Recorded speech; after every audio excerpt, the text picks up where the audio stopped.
దేవుని మాట అనే కార్యక్రమానికి ప్రతి ఒక్కరిని ప్రేమపూర్వకంగా ఆహ్వానిస్తూ ఉన్నానండి. దేవుని బిడ్డ ప్రతి ఒక్కరికి వందనాలు. సిస్లత యూట్యూబ్ ఛానల్ని సబ్స్క్రైబ్ చేసుకోండి, లైక్ చేయండి. మీ ప్రేయర్ రిక్వెస్ట్ ఏదైతే ఉందో దాన్ని కామెంట్ రూపాన తెలియచేయండి. ఈరోజు దేవుడు మన కొరకు ఏ వాగ్దానాన్ని సిద్ధపరిచారో మనం చూద్దామండి.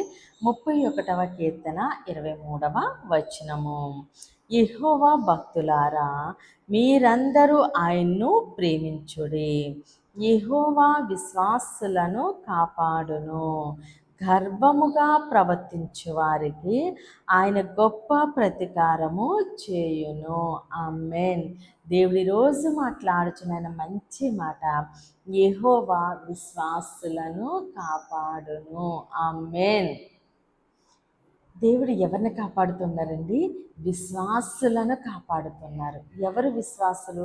దేవుని యందు విశ్వాసం ఉంచిన వారే విశ్వాసులు. ఒక డ్రైవరుని ఆయన ఒక వెహికల్ డ్రైవ్ చేస్తూ ఉన్నారు కాబట్టి మనం ఏమంటే డ్రైవర్ అంటాం. అలాగే టీచింగ్ ఇస్తున్న వాళ్ళని టీచర్ అని.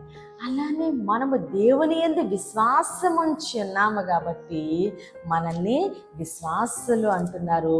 దేవుడు ఏం చేస్తున్నారండి? మనల్ని కాపాడుతూ ఉన్నారు.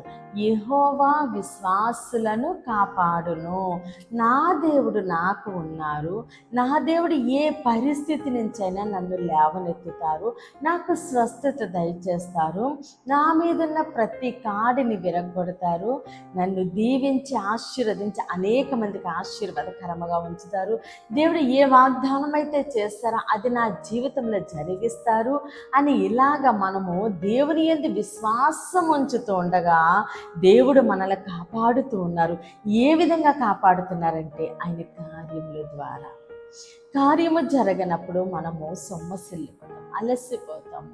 అయ్యో, ఇంకా కార్యము జరగట్లేదు, అసలు జరుగుతుందా జరగదా, దేవుడి వాగ్దానము నెరవేరుదా, ఏంటి నా జీవితంలో ఈ కష్టాలు ఏంటి అని చెప్పి పరిస్థితులను బట్టి కృంగిపోతూ ఉంటాము. కానీ దేవుడు ఆయన కార్యముల ద్వారా మనల్ని కాపాడుతున్నారు.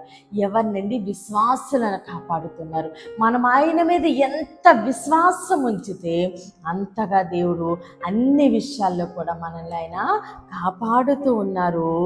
గర్వముగా ప్రవర్తించు వారికి ఆయన గొప్ప ప్రతీకారము చేయును. ఎవరైతే గర్వముగా మాట్లాడుతున్నారో వారికి దేవుడు ఏం చేస్తున్నారండి? ప్రతీకారము చేస్తూ ఉన్నారు. కాబట్టి మనము దీన మనసు కలిగి దేవుని మీద ఆధారపడి దేవుని యందు నమ్మిక ఉంచి విశ్వాసం ఉంచి ఆయన పాదాలు పట్టుకుని ఏ సమస్య కోసమో మనము సొమ్మసిల్లిపోతున్నాము, అలసిపోతున్నాము, దేవుని కార్యము కొరకు ఎదురు చూస్తున్నాము, ప్రార్థన చేద్దామని, విజ్ఞాపన చేద్దామని, దేవుని పాదాలు పట్టుకుందాము. మన యొక్క విశ్వాసాన్ని బట్టి దేవుడు మనల్ని కాపాడుతూ ఉండగా సమస్త ఘనత, మహిమ, ప్రభావాలు మనము దేవునికి చెల్లిందామండి. ఈ కొద్ది మాటలో దేవుడు మన వినుకుల్లో దీవించి ఆశీర్వదించునుగాక. ఆమేన్. ప్రేర్ చేసుకుందామని అందరూ కన్నులు మూసుకుని ప్రేర్లేకి ఉంచండి. మహోన్నతుడ, మహాగణుడ, పరిశుద్ధుడానికి స్తోత్రాలు, వందనాలు తండ్రి. ఇచ్చే వాగ్దానం మా జీవితంలో నూరింతలుగా ఫలించునుగాక. దైవజనులు, వారి కుటుంబాలు, సంఘాలు, పరిచర్యలు యేసు నామములోనే దీవించబడునుగాక. ఈరోజు పుట్టినరోజు, పెళ్లి రోజు జరుపుకుంటున్న ప్రతి ఒక్కరికి సంవత్సరం ఒక ఆశీర్వాదకరంగా ఉండునుగాక. యెరూషలేముకి యేసు నామములోనే క్షేమము కలుగునుగాక. అనారోగ్యంతో ఉన్న బిడ్డలకి యేసు నామములో సంపూర్ణ స్వస్థత, విడుదల కలుగునుగాక. మూయబడిన ప్రతి గర్భము యేసు నామములోనే తెరవబడునుగాక. వివాహాల కొరకు ఎదురు చూస్తున్న బిడ్డలకి యేసు నామములో ఘనమైన వివాహములు జరుగునుగాక. చిన్న బిడ్డల చుట్టూ, ఆడబిడ్డల చుట్టూ, యవ్వన బిడ్డల చుట్టూ యేసు నామములో అగ్ని కంచె ఉండునుగాక. ప్రతి బిడ్డ రాకపోకలను దేవుడు తోడుగా ఉండి క్షేమమైన ప్రయాణమును అనుగ్రహించునుగాక. పంటలు పండిస్తున్న ప్రతి రైతుని దేవుడు దీవించి ఆశీర్వదించునుగాక.